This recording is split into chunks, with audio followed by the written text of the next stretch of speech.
제가 이제 부족한 사람이 목사로 부름받아가지고 성도들과 30여 년을 같이 하면서 늘 느끼는 게 있습니다. 우리 성도들이 교회 생활만 잘해도 되는 증거를 보고 싶다. 정말 하나님은 살아계신데 신앙생활 하는데 안 되겠느냐. 꼭 되는 것만이 하나님 뜻은 아니지만 어떻든 그렇게 흘러가도록 해야 되지 않겠냐. 그런데 이제 안 되는 것 중에 하나가 신앙생활 자체가 더나 복음이기 때문에 세상과 안 맞는다는 거예요. 여기서 늘 보이지 않는 가운데 갈등이 올 겁니다. 우리 기독교는 어떤 취미나 종교생활이 아니기 때문에 해도 되고 안 해도 되고 뭐 적당히 해도 되고 그러면 뭐 상관없어요. 근데 정말 하나님 믿는 기독교와 이 복음생활은 그게 아니거든요. 분명히 말씀대로 안 하면 문제가 오게 돼 있거든요. 또 하나님 뜻이 맞다면 그렇게 하려고 노력이라도 해야 되는데 노력도 안 해버리면 결국은 무너지게 돼 있어요. 왜냐하면 분명히 흑암설이 있기 때문에. 이제 그러다 보면 이제 늘 신앙에서 나도 부담이 되는 거죠. 명절 때 왔는데 교회를 가야 되냐, 시골 가야 되냐, 예를 들면 앞으로 무슨 일 있으면 예배를 주일 예배를 어떻게 해야 되냐, 뭐 쉬운 예로 이제 그런 갈등부터 시작해서 모든 게 갈등이 오죠. 성경은 분명히 이렇게 말하고 있는데 그걸 내가 말씀대로 살아야 되겠다라고 생각하시는 분들 좀 고민도 하고 걱정도 하고 기도도 해야 하는데 걱정하지 않은 사람은 뭐 당연한 거니까 명절 때는 당연히 시골 가서 어른들 찾아뵈는 당연한 거지.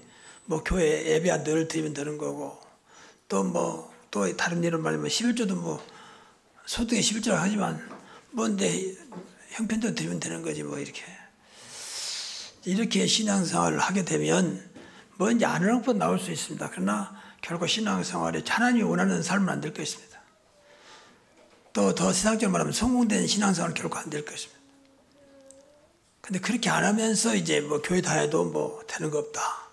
뭐 기도해도 되는 거 없다. 생각은 좀 다른 데 있는데 기도한다고 교회 다닌다고 되는 게 아니거든요. 분명히 하나님 너희 마음과 생각을 지킨다 그랬거든요. 중심을 보시지. 인간들은 행동만 보잖아요. 행동만. 저번 교회 나오고 몇 주마다 안 빠지고 살라고 그러구나. 이게 믿음 좋구나. 그걸 판단하지 마음 생각이 뭐가 있든지 간에 이렇게 다르거든요. 그래서 어차피 우리가 구원받은 하나님 백성이 맞다면 늘 말씀대로 살려고 노력은 해야 돼요. 억지로 하는 말 아니고 노력은 해야 할 거 아닙니까? 또 마음은 두으셔야 돼요. 내가 못하고 있는 게 안타까움. 학생도요, 공부가 안 되는 건데 안타까운 마음만 가도 없고 그 학생은 공부 잘합니다. 근데 그런 것도 없어. 그냥 뭐 허실 많이 분다고 뭐 학교도 억지로 뭐 갔다 오고 이런 식으로 하면 그야말로 이제 제대로 공부를 못 하는 거죠. 신앙생활도 마찬가지로 하나님 우리 마음과 생각을 알기 때문에 네가 안 되는데 하려고 노력하고 있구나. 안 되는데 마음이 담고 있구나. 이걸 보시면 우리 안에 성령께서 분명히 역사하게 돼 있거든요. 근데 그런 것도 없는 거예요. 아무 감각도 없고 뭐 당연한 것으로 생각해버리는 뭐 다른 사람 다 그러는데 더 나아가서 이제 불신자들도 잘 사는데 뭐 구태여 교회 나가서 뭐 하나님께 뭐 그렇게 할 이유가 있겠냐 말이에요. 이런 식으로 눈에 보이는 것을 판단해버리면 그러면 이제 그 사람은 분명히 본인도 문제가 자자손손 문제가 오거든요. 교회 다니는데 왜 그러냐 말이에요. 이렇게 나오지만 결국은 중심은 전혀 교회를 다니는 것과 다르거든요. 그래서 그런 겁니다. 그래서 늘 우리가 주일만이라도 오신다면 말씀 붙잡고 집중하면서 방금 우리 장로님께서 기도 잘해주신 진짜 말씀에 집중하면서 그 말씀대로 살려고는 해야 돼요. 중심은 담고. 내가 공부를 좀 해야 되는데 왜 공부가 안 될까? 그런 학생들 좀 진짜 생각 있는 학생 같으면 고민해야 할 거 아닙니까? 그래야 그 학생이 공부를 좀 썩 잘하지는 못해도 제대로 학교생활 할 수 있거든요. 근데 그런 것도 없어버리면 이제 마귀도 알고 하나님도 알기 때문에 우리 신앙생활은 결코 되지 않죠. 그래서 가끔 신앙생활 하다 보면 너무 안 맞는 것도 많이 있어요. 하나님이니까. 하나님 영이시기 때문에 우리하고 너무 안 맞는 뭐 예를 들어 원수를 사랑해라. 원수를 위해서 축복해라. 그 말도 안 되는 소리. 원수는 저 죽여야 되는데 저 없어져야 되는데 무슨 원수를 사랑하고 축복하라는 것이. 예를 들면 이런 것들 뭐 한두 가지가 아니죠. 그러니까 우리가 진짜 은혜 받지 못하면 못 따라갑니다. 뭐 말씀 있게 이렇게 그래야지 뭐. 그러면은 하나님이 그렇게 심심풀이로 그래 뭐 심심하니까 말씀 그냥 읽고 생각나면 읽고 뭐 듣고 그러다 그렇게 하셨겠습니까? 하나님은 그런 하나님이 아니잖아요. 그냥 늘 좀 어떤 것도 의미를 생각하면 생각만 잘해도 하나님 축복하세요. 내가 왜 주일날이면 교회 가는 게 별로 그렇게 즐겁지 않고 마음에 부담이 될까? 왜 예배가 이렇게 답답할까? 그것도 고민을 좀 해야 할 거 아닙니까? 하나님 앞에서는.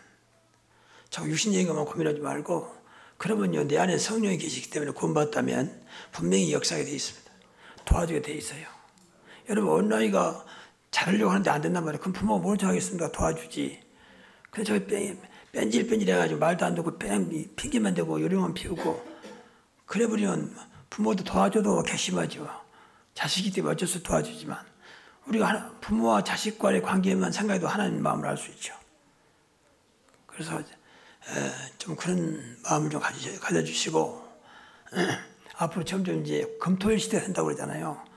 그럼 전부 다 월, 화, 수, 목까지 근무하고 금요일날도 오전만 근무하고 전부 다 이제 밖으로 다 나가는 뭐 그다음은 점점 교회가 이제 멀어지죠. 이게 이제 유럽이거든요. 사실 미국이고. 그러니까 나가서는 적당히 이제 가까운 교회 있으면 좀 예배 때우고 뭐 그냥 참석해 주고 이런 식으로. 그러면 결국 이제 무너지거든요. 유럽이 여러분 지금 모든 게 무너지고 있습니다. 영적으로 때 말할 수 없거든요. 뭐 앞에는 뭐 마약 같은 거 늘 일반적으로 통용되고 있고 우리나라 점점 마약이 막 들어오고 있잖아요. 뭐 성적으로 말할 것도 없고요. 그래서 점점 이제 무너지게 돼 있어. 그러면 결국 이제 하나님은 채찍을 둘 수밖에 없는 것이죠. 어느 날 채찍을 둘 수밖에 없는 것이죠. 그때 가서는 이제 후회도 뭐 소용없겠지만 어떻든 간에 뭐 그거 안 맞으려고 채찍이 안 맞으려고 하는 건 아니라 이 좋으신 우리 하나님 아버지를 모시고 있는데 어찌 축복을 놓치겠습니까? 여러분 형편 하나님께 아신다니까 조금만 하면 돼요. 조금 마음만 가도 돼요. 나는 왜 기도가 안 될까?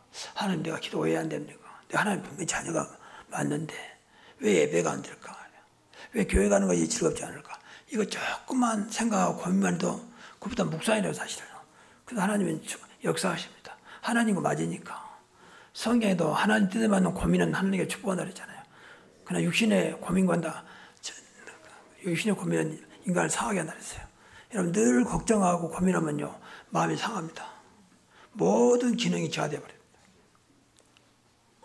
인간은 영적인 존재고 또 정신이 있기 때문에 여러분 조금 늘 낙심하고 불안하고 속상하고 늘 반복되면요 이게 몸을 완전히 상하게 만들어버려요. 그래서 늘 하나님께서는 평안히 있으라 말씀하셨고 기쁘라고 말씀하셨고 감사라고 말씀하신 거예요. 그래 말씀 따라하면 틀림없어요 여러분. 어렵지 않다니까 기도만 하시라니까. 아브라함에게 아브라함아 본토 친척 아버지 집을 떠나라. 내가 큰 민족을 이루고 내 이름을 창대케 하는 너는 복이 될지라. 너를 축복한 자를 복을 내리고 저주한 자를 저주한 땅의 모든 족속이 너로 말미암아 복을 얻을 것이라. 말도 아닌 말씀하셨거든요. 근데 아브라함은 처음에는 무슨 말인지 몰랐어요. 근데 나중에 말씀대로 따라가려고 기도하고 따라가잖아요.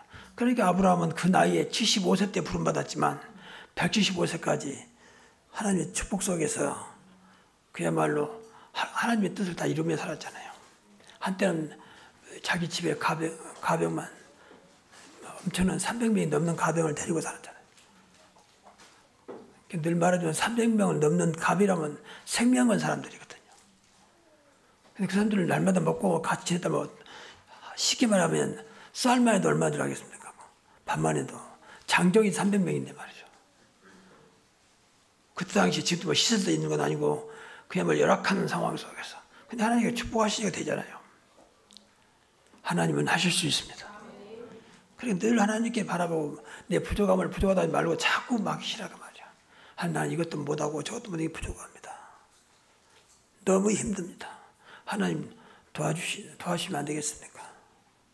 그러면 진솔하게 하나님 앞에 그 이제 기도 아니겠습니까? 그래서 오늘은 이 사도 바울이 사역했던 그 내용을 보면서 제자를 찾아 세우는 생명군 복음전도입니다. 뭐 결론부터 말하면 바울은 오직 제자 중심이었어요. 전도 중심이 아니라 제자. 제자는 크게 세 가지거든요. 예수 제자, 예수 제자, 그리고 전도 제자, 그리고 교회 제자예요. 이 세 가지가 아니면 제자는 아니거든요. 그러니까 예수님의 제자란 말은 정말 주를 위해 사는 사람이요. 전도 제자란 말은 현장에 생명 살리는 사람이요. 그 교제자는 교회를 세우는 사람이거든요. 그러니까 여러분 때문에 교회가 산다면 여러분 교회 제자예요.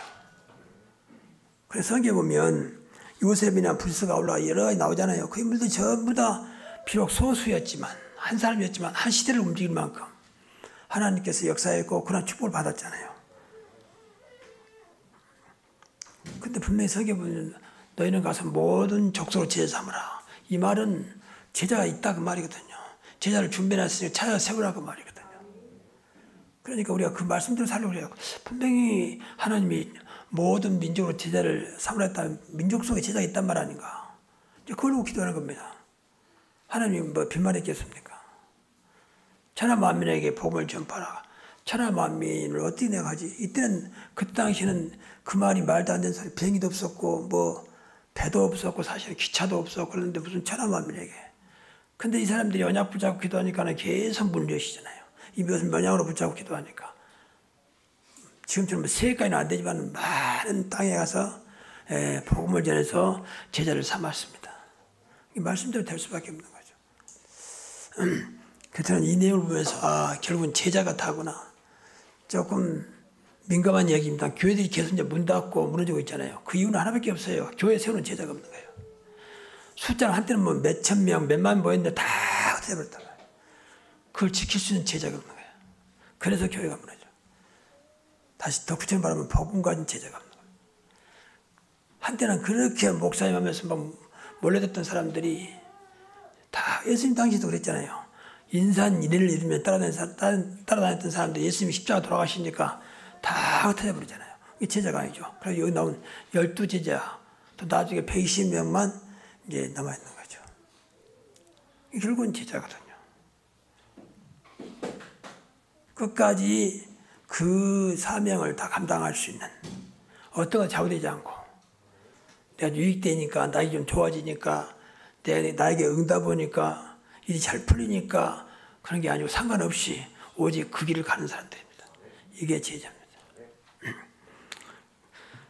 그래서 오늘 본문의 배경은 사실 비시대 안디옥이거든요. 안디옥에서 이제 복음전하가 계속 났는데 중간에 보면 이제 바울이 막 역사가 일어나니까 이 유대인들하고 지역 사람들이 합세해가지고 막 핍박하고 심지어 돌로 쳐 죽이고 그래서 끝까지 복음전하에서 번영했습니다. 그 이유는 그 이제 제자거든요. 좀 이따 말씀드리겠습니다만 이 사람들이 바울을 잡아가지고 돌로 치니까 사람이 쓰릴 거 아닙니까? 죽은 줄 알고 성 밖으로 버려버렸어요. 근데 제자들이 가서 그걸 간호해가지고 살리거든요. 근데 그러면 다 안 들어가야 할 거 아닙니까? 다시 그곳으로 도배로 가서 그렇잖아요. 이제 그게 제자거든요. 근데 바울이 생각할 때는 분명히 이 지역에 제자가 있는데 제자를 못 만난 거예요. 그래서 제자를 다시 그 자기에게 돌을 들어서 핍박하고 돌을 던졌던 그 지역으로 또 들어가는 것입니다. 거기서 만난 사람이 디모데입니다. 물론 많은 제자가 있었지만 대표적인 디모데를 만나게 되죠. 이게 제자거든요. 조금 유익되니까 하고 좀 불려니까 안 하고 기분 나쁘니까 안 하고 기분 좋으니까 그건 제자 아닙니다.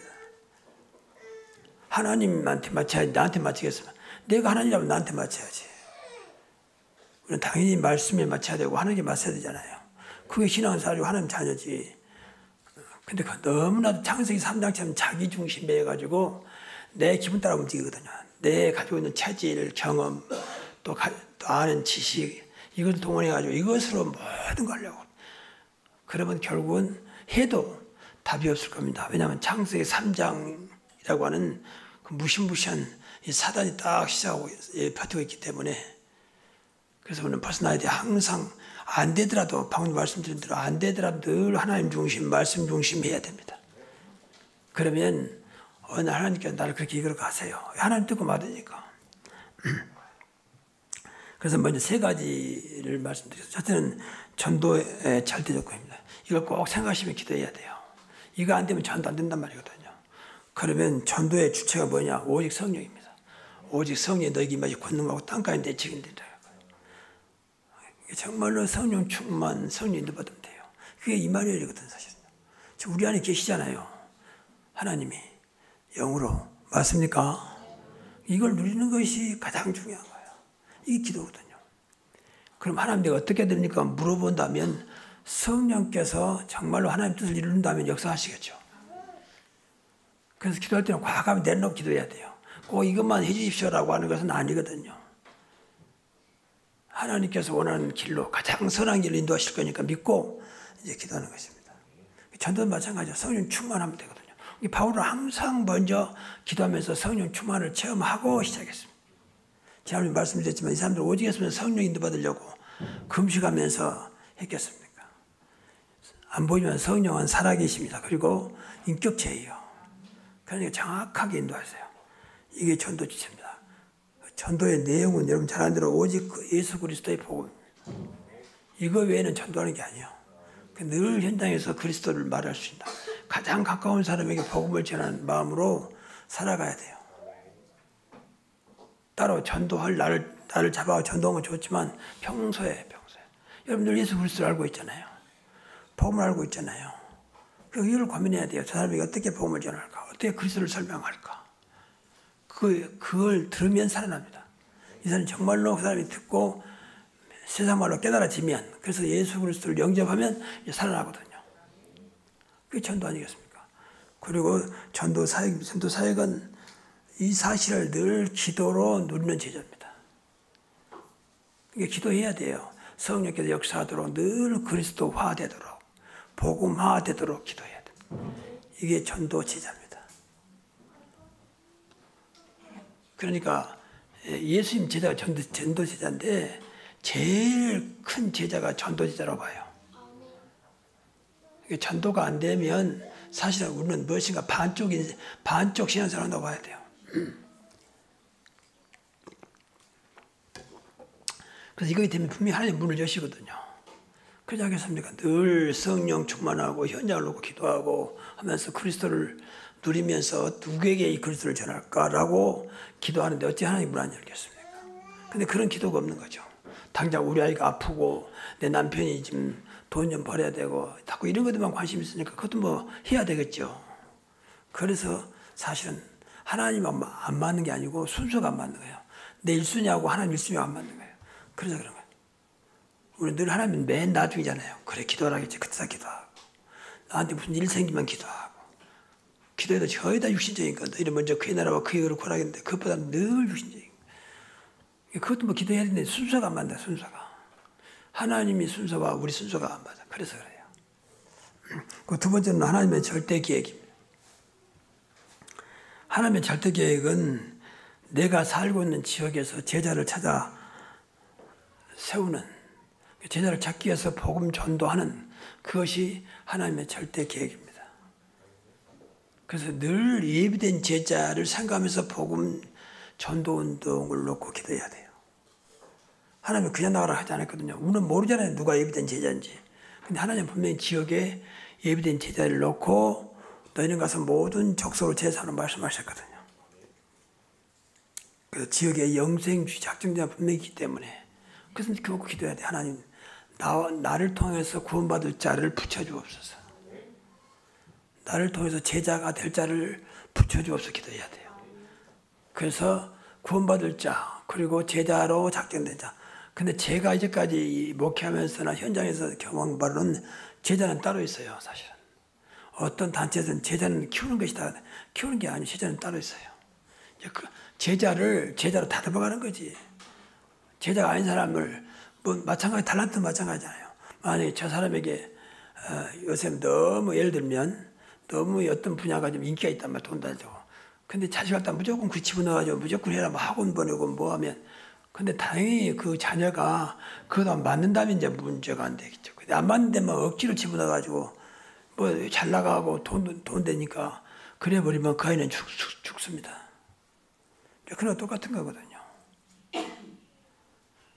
그러니까 우리가 이런 사실을 기억하고 정말로 제자를 놓고 기도 많이 해야 돼요. 그래서 평생에 저와 여러분 한 명의 제자를 세웠다면 그 사람은 일단 사역이 끝난 거예요. 이 사람은 내가 안 돌봐줘도 끝까지 자기 사역을 감당할 수 있는 제자, 교회 제자, 예수 제자, 전도 제자 될 수 있는 사람 세워놨다면 여러분 일단 사명 다한 거예요. 자식이 됐든지 내 아내가 됐든지 남편이 됐든지 상관없이 자식을 전부 제자로 생각해야 돼요. 제자로. 그건 자식이라고 생각하지 말고 제자로. 그래야 하나님 쓰실 거 아닙니까? 그래서 여러분 자녀는 모두 제자화 되기 바랍니다. 그럼 최고의 부모라고 봐야 돼요. 그 자식은 오히려 제자는 그냥 하나님과 전혀 상관없는 삶을 산다. 이게 이제 안타까운 거야. 근데 보니까 돈도 잘 번단 말이야. 잘 나간단 말이야. 이게 또 속이는 거거든요. 결정적으로는 결국은 부모를 대적하기도 하고 결국 많은 문제를 일으킬 겁니다. 그러기를 바라지 않지만 왜 하나님과 멀어지면 어쩔 수 없이 사단이 분명히 존재하고 있기 때문에. 근데 그 생각을 못하고 있잖아. 우선 돈 많이 벌지, 부모 말 잘 듣지, 잘 나가지, 이것을 만족해버린다. 여러분 불신자 가운데 그런 사람 많아요. 여러분 어떻게 생각합니까? 그래서 신앙생활을 별로 관심 없게 하는 거예요. 공부만 잘하고 잘 나가면 되는 거지. 건강하고 부모 말 잘 들으면 되는 것이. 근데 뒤에서는 안 그럴 겁니다. 영적으로는 굉장한 문제를 가져올 겁니다. 전에 오래된 얘기입니다만 청소년 상담하면서 그때는 충격이었죠. 상담한테 보면 부모는 전혀 모른다는 거예요. 오빠하고 자기 둘이 있는데 자녀가 근데 공부를 잘해요. 부모를 무조건 예스맨이요. 엄마 아빠 알아서. 근데 공부도 잘하고 그러니까 부모가 최고로 본 거죠. 그런데 이 아이들이 상담하기에 충격이라게. 이 강단에서 말할 수 없는 엄청난 충격. 근데 부모는 전혀 모른다. 왜? 말 잘 듣지 공부 잘하니까. 이렇게 영적으로 시달리는 애들이 많거든 사실은. 우리는 모르잖아요. 겉으로 본고만 말하잖아요. 일단은 공부 잘하고 학생들은 공부 잘하고 부모 말 잘 들으면 되잖아요. 그러니까 이 사람이 저한테 이제 말하는 거예요. 제가 상담하면서 너무 자기도 충격받았다는 거예요. 우리가 영적인 사실을 알면 맞지 않겠냐 말이야. 공부 잘한다고 영적인 사실이 없어진 게 아니거든요. 부모 말 잘 듣는다고 해서 영적인 사실이 없어진 게 아니잖아요. 물론 잘 들이고 공부 잘하면 좋지요.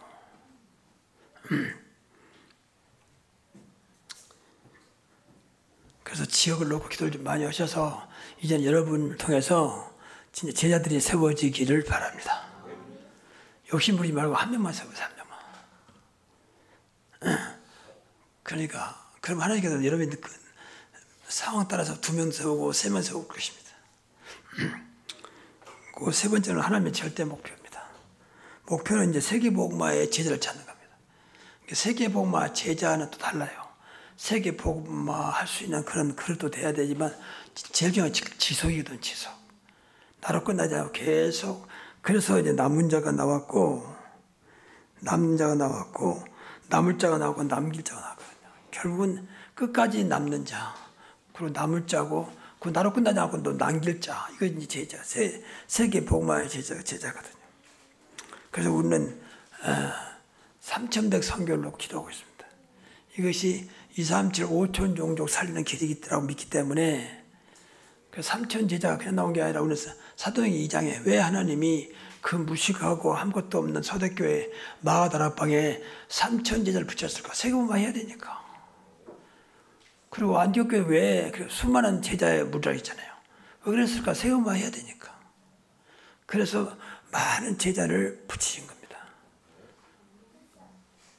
여러분 우리 교회는 분명히 숫자는 많지 않지만 세계 복음화 교회인 줄로 믿습니다. 그래서 3천 제자로 기도해야 돼요. 근데 우리가 알 수 없어. 하나님 하시면 알 수 없어요. 누가 감히 마가다락방에 15나라 사람들이 모여들고 3천자가 세울 줄 알았겠습니까? 여러분 마가다락방 교회나 다락방은 말 들어가요. 조그만 다락이에요. 다락. 120명들은 또 꽉 찰 만큼 조금 아주 초라한 곳입니다. 제가 가봤어요. 거기. 근데 거기에 15 사람들이 모였다니까. 초청도 안 했는데. 그리고 그걸 중심으로 해서 3천자 일어났다니까. 하나님은 하실 수 있습니다. 문제는 그 언약을 붙잡고 있냐는 거예요. 이 사람들은 사도행전 1장 14절에 그 언약 붙잡고 간절히 기도했다는 거 아닙니까? 그러니까 하나님께서 때가 되니까 그런 사람을 붙여서 세계복음할 수 있는 교회로 세운 것이죠. 그래서 자꾸 눈에 보이는 건 내 생각으로 지난번에 말씀드린 자꾸 커튼을 만들지 말고 무한한 하나님의 능력을 보면서요. 그래 기도하십시오. 하나님 무한하신 거기 때문에 우리의 어떤 생각 속에 갇히지 않는 분이기 때문에 삼일째 하나님을 놓고 기도해야 됩니다. 저는 최근에 하늘과 땅의 모든 권세라는 말을 좀 새롭게 와 닿았어요. 그래 하늘의 권세, 땅의 권세, 그것도 하늘과 땅의 모든 권세 아니냐. 그 권세 앞에 누가 감히 대적할 자 있겠냐. 뭐 사도는 아무리 에베소 6장 12절에 보니까 뭐 공중 권세 잡은 자, 하늘에 있는 악한 영들도 꺾을 자가 아니냐. 그래서 그런 기도를 합니다. 오늘도 하늘에 있는 악한 영들, 세상 권세 잡은 자가 하늘과 땅의 모든 권세가 진 그리스도인으로 무너지게 하시고 정말 하나님의 것이 나타나게 하옵소서. 그런 기도가 되도록 전 우주적인 그 역사가 하나님께 있다고 말이에요. 오늘 그 하나님을 우리 아버지로 모시고 있습니다. 그 권세 가진 그리스도가 우리의 주인으로 모시고 있습니다. 다 죽은 사실은요. 근데 앞에서도 말씀드린 대로 우리의 관심은 늘 육신이잖아요. 육신의 길들이 있으니까. 이게 안타까운 거죠. 그래서 이것을 길들였다 말은 각인됐다고 말해요. 각인을 바꿔야 됩니다. 우리가 인간이 되려 완전히 뭐 새롭게 될 수는 없겠지만 그러나 새롭게 되려고 늘 기도해야 돼요. 그러지 않으면 좀 막말로 소망 없습니다. 길이 없어요. 교회 다녀도. 이제 죽으면 겨우 천국 갈지 몰라도 천국 가는 것도 소망이 확실하지 않잖아요. 전 요새 좀 이제 제가 아프고 이렇게 나이가 먹으니까 천국을 놓고 기도를 좀 합니다. 가끔. 이제 천국의 확신을 가지고 기쁨으로 늘 마지막을 맞이할 수 있도록 불안한 게 아니고 언제 나에게 마지막이 오더라도 하나님 부르더라도 기쁨으로 갈 수 있도록 기도합니다. 대신 그때까지 남에게 피해 주지 않냐고 고통당하지 않도록 어차피 하나님 자녀니까 천국은 영원한 행복이고 슬픔과 고통도 없지만 이 땅에서도 그날까지 하나님 은혜 속에 있게 해달라고 늘 기도하고 있습니다. 뭐 기도를 그냥 하나님 품을 준 게 아니잖아요. 근데 기도를 가지고 최대한 활용해야 돼요. 뭐 응답하신 분은 하나님이기 때문에 기도해야 돼요. 하나님 무한하신 분이니까. 그래서 오직 했으면 세상 말로 통큰 기도하자. 통큰 기도. 자꾸 눈에 보이는 거 보지 말고 내 환경만 매이지 말고 통큰 기도하자. 하나님은 어떤 것도 가능하시기 때문에 기도하자. 하나님 필요하면 주시지 않겠습니까? 하나님 볼때 필요하다면 그래 네가 그걸 원한다면 그것도 내가 도와주마. 하나님 하시면 되는 거 아니겠습니까? 무조건 욕심부리잔 말이 아닙니다.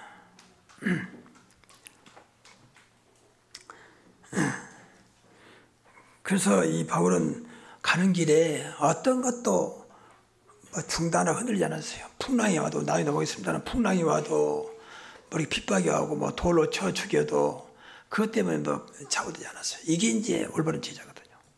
명절 됐다고 또 누가 손님 왔다고 뭐 어떠고 그래갖고 신앙생활을 자꾸 그렇게 하는 것은요. 미안합니다. 용서하십시오. 제자 아니거든요. 그러잖아요. 이런다고 안 되고 저런다고 안 돼버리면 언제 먹겠습니까? 그럼 하나님 뭐 때문에 믿습니까? 우리가 할 수 있거든요. 무슨 말이냐. 믿는 자들은 능치 못할 일이 없느냐고 그랬잖아요. 그래서 이런 믿는 분들 기도하셔야 돼요. 안 되더라도 기도하셔야 돼요. 또 그러면 미안해서 하나님 앞에 하나님 오늘 어째 주의를 빠집니다. 그러나 다음부터는 억지로 지키는 게 아니라 기쁨으로 주의를 지키도록 나에게 믿음을 주옵소서. 그런 기도하면 돼요. 근데 그런 기도도 아무 강한 것도 없이 뭐 당연한 거지 뭐 명절인데 가야 되고 또 뭐 결혼식인데 가야 되는데 뭐 그렇게 해버리면 세상에서는 맞아요. 당연한 것으로. 근데 하나님 볼 때는 아니거든요. 그래서 예수님 오직 제자들에게 마지막 때 믿는 자를 보겠느냐 그렇게 말씀하신 거예요. 믿는 자를 보겠느냐. 그 말이 너무 와닿잖아요. 정말 믿느냐 말이에요. 그게 믿으면 자체는 은혜 안 받으면 어렵거든요. 안 보이니까. 자꾸 말해도 안 보이니까 금방 또 잊어버리고. 보고 눈에 딱 들어와야 뭐 백문이 불여일견이라는 말도 있듯이 딱 꽂히는데 안 보이니까 그래서 믿으라고 그러니까 사실 어렵거든요. 그래서 은혜 받지 못하면 신앙생활이 사실 어렵습니다. 그래서 예배 때마다 늘 은혜를 놓고 많이 기도하시기 바랍니다. 그래서 1차 선교 여행을 마치고 이제 바울이 돌아옵니다. 바울은 1차, 2차, 3차 선교를 했잖아요.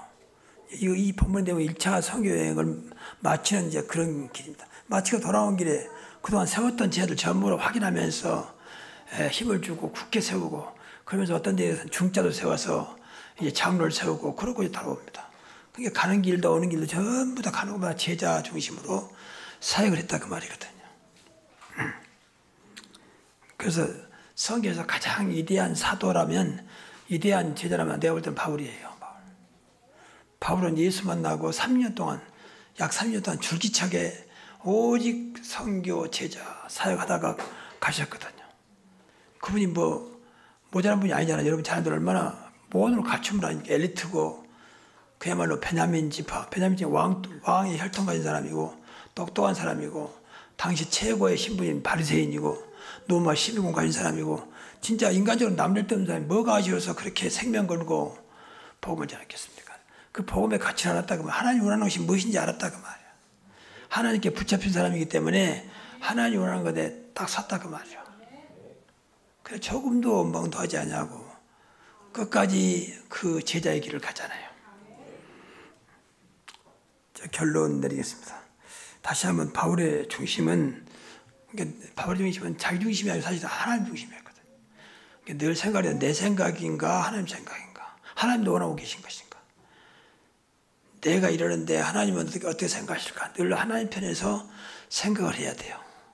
그래야 내가 좀 실수하다도 그 실수가 문제가 안 돼요. 왜? 하나님을 생각하고 있기 때문에. 하다 보면 작은 거지만 남을 도와줘도 늘 하나님 생각하고 그리스도 이름으로, 하나님 이름으로 늘 도와주면요, 그것이 말 냉수 한 그릇도 상하지 않겠다는 하나님 말씀처럼 성취되는 것입니다. 우리는 하나님 백성이기 때문에 늘 하나님 앞에 한다. 교회 봉사할 때도 하나님 앞에 그러면 돼요. 뭐 사람이 없으니까 내가 하지, 그거 내가 해야 되나, 이것은 인간적으로 맞아요. 근데 하나님 볼 때는 아니거든요. 그래서 늘 은혜 받아야 돼요. 그래야 끝까지 하나님의 쓰임받을 뿐만 아니라 우리가 안 받으려 해도 많은 증거와 복을 주실 것입니다. 그래서 바울은 오직 앞에서 말씀드린 제자 삼고 세우는지요. 갈 때마다 얘가 제자가 없는가, 거기에 온통 관심 있어요. 그래가지고 제자가 없을 것 같다고 지나갔어요. 사도행전 뭐 어떤 건 그냥 지나가고, 어떤 것은 머무르고, 어떤 것은 뭐 일주일, 어떤 건 한 달, 어떤 날은 2년, 그것은 그냥 있고 싶어 있는 게 아니라 제자 중심으로.